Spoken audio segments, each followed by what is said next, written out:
Yeah, Yuval Ron. Hello and welcome back. How's things going with you? Thanks, Stephen. Things are great. A lot of action, a lot of creativity, a lot of new albums. A film score in the making. I'm working on a film score right now. I'm producing a couple of albums. There's about four different albums in production, Hmm. and I'm going to Guatemala in on December 8th to teach a retreat about sound healing and using Hmm. sound practices as meditation. Hmm. And I'm going to give a concert in Guatemala with a Mayan hip hop band, Nice. which I never ever collaborated with, and I never collaborated with any hip hop artist. So it's going to be the first. It's going to be a concert of cross boundaries, across boundaries and separation, which I always like. And Hmm. so that's going on. I have a new album release on December 5th called Sacred Spiral. Hmm. So on December 10th, it's coming out. December 5th, it's the event release album at 11 a.m. PST. You're Hmm. invited to tune in and to ask questions and hear about the behind the scene.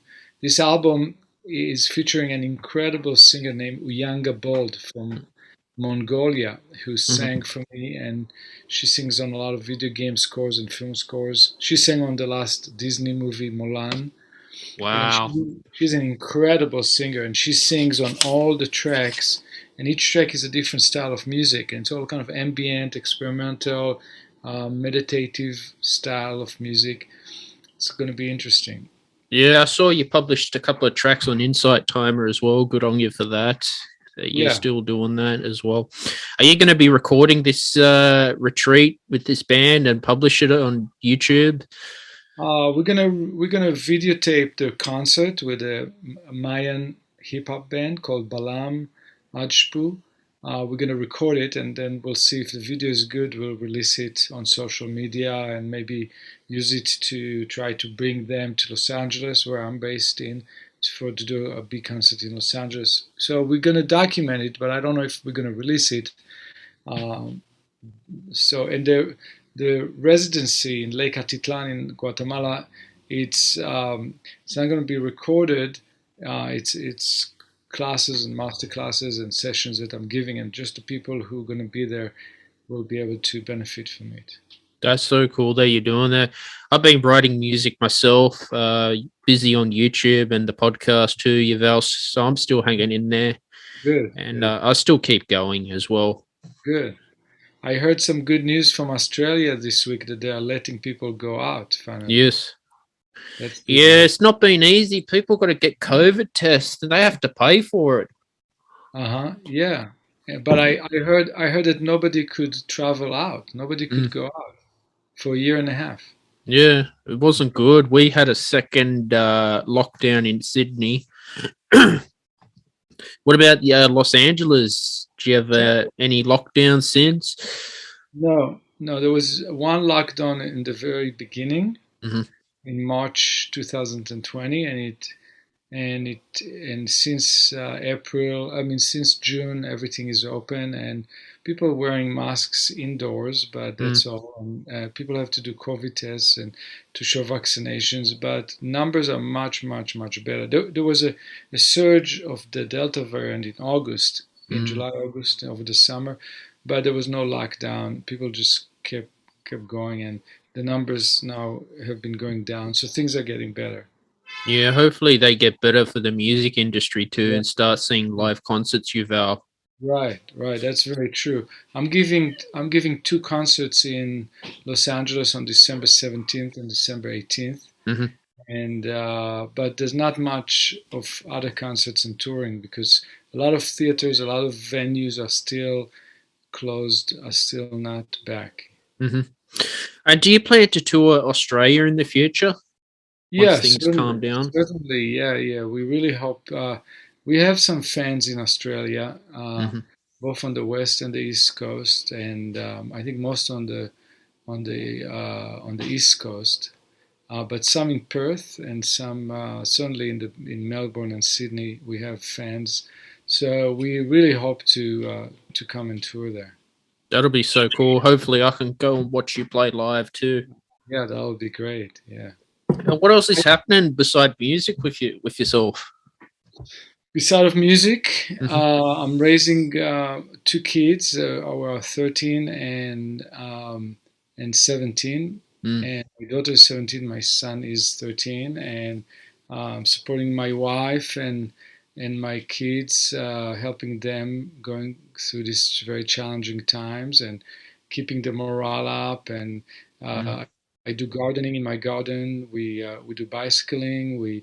I'm very involved with the soccer scene. Hmm. I used to coach soccer. I used to play soccer. Now I'm a team manager of my son's soccer club. So Hmm. we travel to do games, and so that's a lot of fun things to do together with my son. And I do yoga. I've been a yogi for 21 years now, and I do my yoga practice every day with Mm. chanting and stretches and meditation. And this is something that I really love to do. It's part Mm. of my life, part of my regular routine. And we see friends, we go out, we travel. It's almost fully normal for me, for my family, but it's not fully normal for the entertainment business and the record business and Mm. the touring business. It's not fully on. Yeah, hopefully that improves too as Yeah, well. yeah, Nah, yeah, yoga's good too. I like yoga as well. I'm yeah, planning to go bushwalking next week. Things have opened up yeah, too. yeah. I wanted to tell you about my kids' mindfulness Hmm. music albums with meditation for kids and mindful activities for kids. So these are three new albums. One is it's called Kids Sanctuary, and it's the first one is just music, and it's just kind of meditative music for kids and for adults, of course. I enjoy listening to it. I know people who are adults and they just like to put it in the background. It's very calming. One of it's called Sleepy Time. It's good for sleep. One it's called Bye Bye Bellyache, which is based on Chinese medicine to soothe bellyache. And there's one called Focus Pocus, which is for concentration and learning. There's one that's called Enchanted Waters, which is very calming and uses kalimba from Africa and water sounds. So that's the first album, just music. Now the second album, it's called Kid Sanctuary Guided Listening, Mm. Guided Mindful Listening.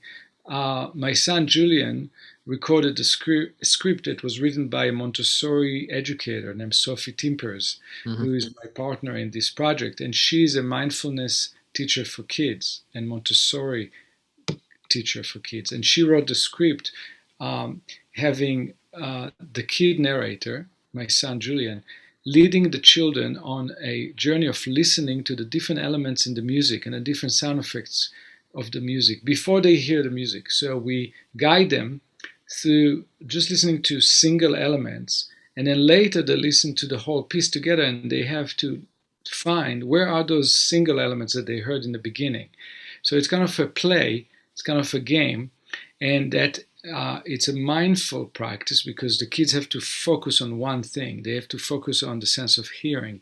So that's the second album called Guided Mindful Listening, Kid Sanctuary Guided Mindful Listening. The third album is with an adult narrator from the BBC children programming named Kara Goyal, and Kara reads a script also written by educators, and the script is for the parents or caretakers and the child, and it leads them on mindful activities to Mm. do things. There's actual activities which are all like games and fun stuff for kids and parents to do, including massage, including uh, um, um, meditative activities, exercises of tightening up muscles and releasing muscles. It's all relaxation activities, and it's based on Chinese medicine. It's based on Western medicine as well.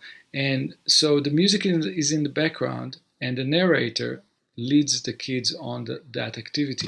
And Hmm. that is the third album called Kids Sanctuary Mindful Activities. Hmm. So This is available for parents and educators all over the world. It's available from my record company named Meta with double T, metamindfulnessmusic.com. And I encourage people to download the WAV file, the high quality WAV, to download it from the record company and not to stream it, because streaming is using low quality compressed audio files called MP3. So everything you hear on Spotify and YouTube and Apple Music, it's all bad quality, low quality. It's like a low res photo. It's like a bad quality photo. That's what you get when you stream music on MP3. When you download the CD quality audio, the files that are called WAV files, WAV, these are the full quality, the full sound, the full vibration. So you get the full meal and not a shrinking little compressed, shallow picture of what the music is really is. So how do you feel about the sound quality on Insight Timer? Because I know you publish quite a fair bit, and that the same problem. The is same it. problem. Oh. Insight Timer, it's all MP3s, and it's all low quality MP3s. So if you think it's beautiful, wait till you hear the real thing. Wait till you hear the full sound quality of that same music. Because what you think is beautiful, when you hear the whole thing, your whole being, your whole body and mind will be resonating. While before you listen, you said, wow, that's cool, that's really beautiful. You would not just think it's beautiful, you would feel it, because there are more vibrations, there are more frequencies in the high quality audio. And the high quality audio is not available on Insight Timer, it's not available on Spotify, it's not available on Amazon, it's not available on YouTube, it's not available anywhere. And so I convinced recently my record company, Meta Mindfulness Music, to carry all the high quality files, which are longer and bigger. The reason why they don't stream it is because there are larger files. So it takes time to download it, and then you can listen to it on any device you want, and you're listening to the full music rather than to a reduced version of the music. Yeah, because with CD Baby, I've always submitted a WAV file all the time, but so they all shrink it to MP3 to stream. They do that in order to send it to Amazon, Spotify, and 100 other platforms online that only stream. But on CD Baby, you used to be able to buy the CDs where you get the high quality. So now people don't want to buy CDs anymore. So I say, okay, so download the CD. Basically, downloading the high quality audio is like downloading the CD onto your computer or your phone, and then you can listen to it just like you used to listen to CDs. And the CDs quality of sound is much better than the MP3s. So that's my recommendation. How do you feel about Bandcamp? Because I put my work on Bandcamp as well. Bandcamp is very nice. It's very nice because they have an option where you can get the WAV files or the AIFF files, which is the same quality, or Flex quality, which is a little bit reduced, compressed quality, or the MP3, which is low quality. You have a choice.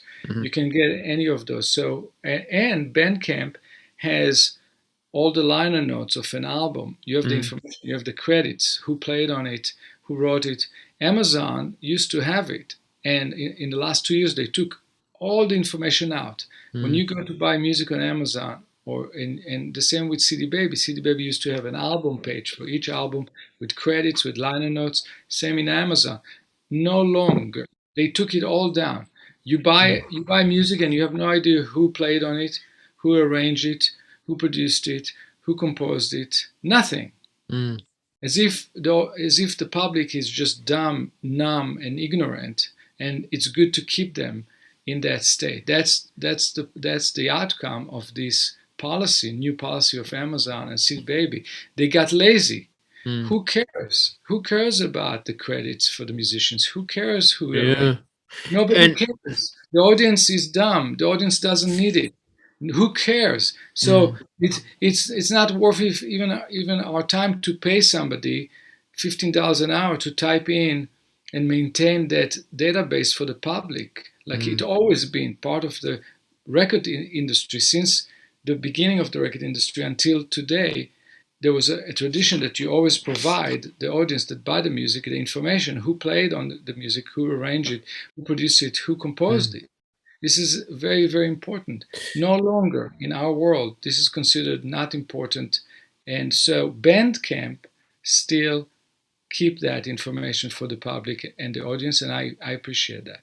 I was going to say CD Baby. It's costed me like nearly $50 to distribute my album. That's money I'm forking out of my pocket too, and it's like you're losing money when you're putting them on streaming. Right. That's what our industry's done. Yeah, I mean the record industry is truly broken. That's why artists must tour in order to make a living. You cannot make a living from recorded music anymore. Even the big artists, they have to tour. Even when they get to the 70s and the 80s. Look at Leonard Cohen. Leonard Cohen toured into his 80s. The Rolling Stones are on tour now. Do you know how old they are? 80s. They are in the late 70s and 80s. The Rolling Stones. They have to go on tour. They have to. Otherwise, they're not going to be able to pay their bills. It's sad, Who, when you see all their equipment, do they own all that, or does someone else? They rent it? They own the guitars, but they don't own the amplification gear. What about all the touring costs to ship all their equipment overseas? That's expensive. Yeah, but if you look at the prices of tickets, concert tickets are extremely high. There's a lot of profit in it after paying all the expenses. Yeah, that's what the industry is, Yuval. That's what's left of the industry. Recording is just like a business card or a website. The recordings are just something that sells you, that opens your opportunity to tour. It's like a business card. It's a demo. Basically, all recordings now, it's a demo to show, what it sounds like. But you're not going to make any money on it. You're not going to make a living from the recording. You have to go tour that music. In order to tour that music, you need a video and you need an audio. Have you worked with any celebrities? I worked with the greatest flamenco singer living today, in my opinion. Her name is Estrella Morente. She sang the theme song on the movie of Penelope Cruz, sing that kind of lip singing. Volver, is the name of the movie. Estrella, the best kirtan singer in the Western world. Her name is Deva Premal. Those two ladies are on my album, Four Divine States of Mind. I also worked with one of the greatest Sufi Turkish musician in the world named Omar Farouk Tekbilek. He's a big name in world music.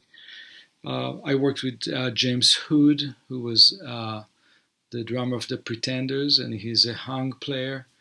I work with the people who play for the movies, all the Hollywood movies, as part of my work. The principal cellists and second violinists of the LA Philharmonic and the Hollywood Ball Orchestra. These the people who play for John Williams' movie are among my favorite players to work with, and the list goes on and on and on. You can look on my website, yuvalronmusic.com, and look at all the different projects that I've done. You'll see who I worked with. Yeah, this is a great show, and I'll reference your website in the description and Insight Timer as well. But I'd like to thank you for coming back. It was awesome today. You're welcome. I have to leave in a few minutes. Yep. So I wanted to just tell your listeners that I highly encourage them to look into getting music on high quality files. They can get Kids Sanctuary for the kids and their family. It's good for kids ages 2 to 12. And it's all on metamindfulnessmusic.com, also on my website, yuvalronmusic.com. And the crazy thing about this is that after I finished the 3 albums, which are in English, the record company asked me, hey, what do you think about translating it to other languages? Because kids around the world may not understand English Mm-hmm. in the ages 2 to 12. We should do the same thing, just translate it, use the same music, but we would have to hire a kid and an adult narrator and have a translator translate it. And I said, sure, that's a great idea. So in the last half a year, we worked very hard all over the world with people all over the world, from China to Israel to Spain to Venezuela, to France, to translate this whole kids project to Spanish, French, Chinese, Mandarin, and Hebrew. So, Wow. so there's 4 sets of 3 albums coming out. The French came out in September, the Spanish is coming in January, the Mandarin is coming in February, and the Hebrew is coming in March. So by March, we're going to have this in total of 5 languages for kids all over the world to enjoy. So once I have it all done, I'll shoot you an email, and maybe we can have another conversation about that. And That'll be awesome. Would you like to play some music on the podcast in the future? sure, Yeah. Do you play? And what instrument do you play? I play the oud, which is a Yeah. Middle Eastern lute. But also, you could play some music from my recordings, Mm-hmm. including my world music recording with the Yuval Ron ensemble. Mm-hmm. I wanted to say a word about Insight Timer. As I said earlier, that the sound quality on Insight Timer, it's as bad as on Spotify and Amazon and YouTube because it's low quality audio. The wonderful thing about Insight Timer, which I really appreciate, is that they created a community of meditators and Mm-hmm. people who are seekers and people who are spiritual and people who care about well-being and people who are seeking to use sound and meditation to improve their life. And they created this hub community of people all around the world. Millions of people are listening to my tracks, and I get feedback from them. I have more listeners on I think I have more listeners on Insight Timer, and I have more feedback, more comments. For some reason, people on Insight Timer send more comments than anywhere else, more than on social media, more than on YouTube, more than on any other Mm-hmm. um, avenue. So it creates a wonderful back and forth that is very nourishing, both for the audience and for the artists. And Insight Timer created this, and um, this is a wonderful achievement that I really appreciate. I enjoy meditating to your work on Insight Timer, and I'd like to thank you for coming back today, Yuval. Well, you're welcome. You're welcome. Good to talk to you. And try, just for fun, try meditating with the kids sanctuary, even though you're not a kid, but just for fun, when you want to do something light and fun, Mm-hmm. which will increase your mindfulness, you can just pretend you're a kid and follow the instructions on kids sanctuary mindfulness activities or kids sanctuary listening, mindful listening. And you can find it on Meta Mindfulness Music. You may be able to find it on Insight Timer too. Mm-hmm. So look for Kids Sanctuary. Will do.